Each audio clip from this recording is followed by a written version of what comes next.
If Erika Kirk chooses not to grieve in private and instead continues giving interviews, that is her decision, and it deserves to be taken seriously as a deliberate choice. I am sympathetic to her loss, and grief should never be minimized, but public sympathy does not remove public responsibility.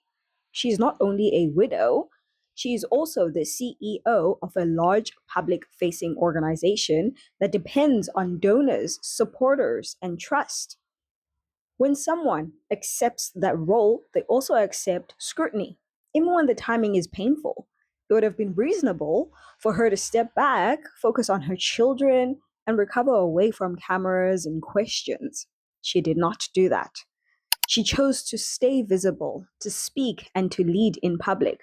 The public cannot be asked to pause accountability because leadership feels difficult. Leadership is difficult by definition, especially when the organization is under pressure.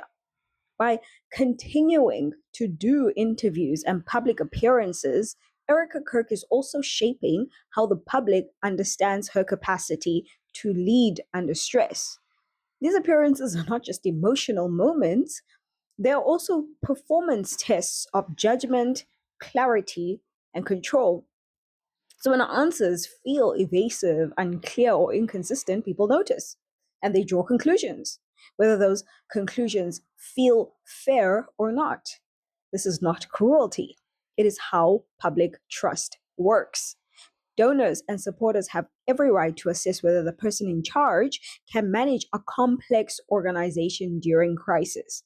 Grief can explain the strain, but it does not erase the responsibility. If the pressure becomes too much, stepping back remains an option. Continuing forward means accepting that every statement will be analyzed. Public leadership does not come with exemptions for personal tragedy. It comes with expectations of steadiness and honesty and coherence, especially when the organization's future depends on credibility. There is also a broader issue that goes beyond personal grief, which is transparency around power, influence, and accountability. Erika Kirk leads an organization that claims moral and political relevance, and that places her inside elite networks, whether she intends it or not. Interviews give the public a chance to see how she understands that power and how she responds when questioned about it. This is important because organizations like TPUSA rely on public money, on public trust, and public attention. When leaders speak, they reveal how decisions are made and who they serve. If she wants to keep building publicly, then public evaluation is unavoidable.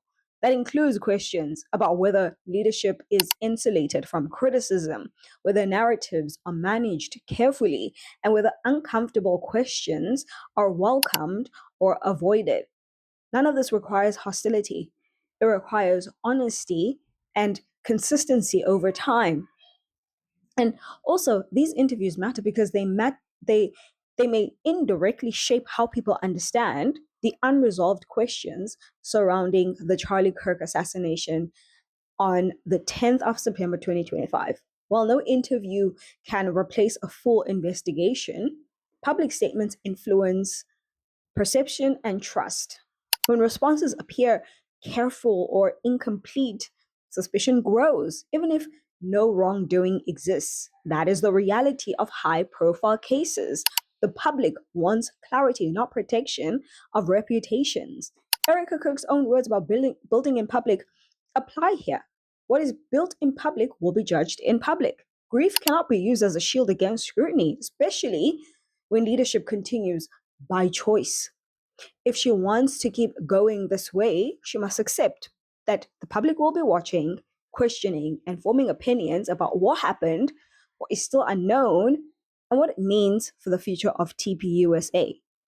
So, Balake Neff and Andrew Colvert can filibuster all they want, but at the end of the day, people will still hold on to the original mandate of TPUSA and the person who actually built it up, which was Charlie Kirk,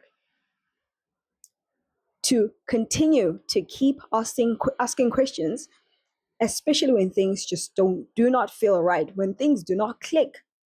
You keep digging. And that's what the public is going to do. Because at the end of the day, it was the public that was subjected to such a horror.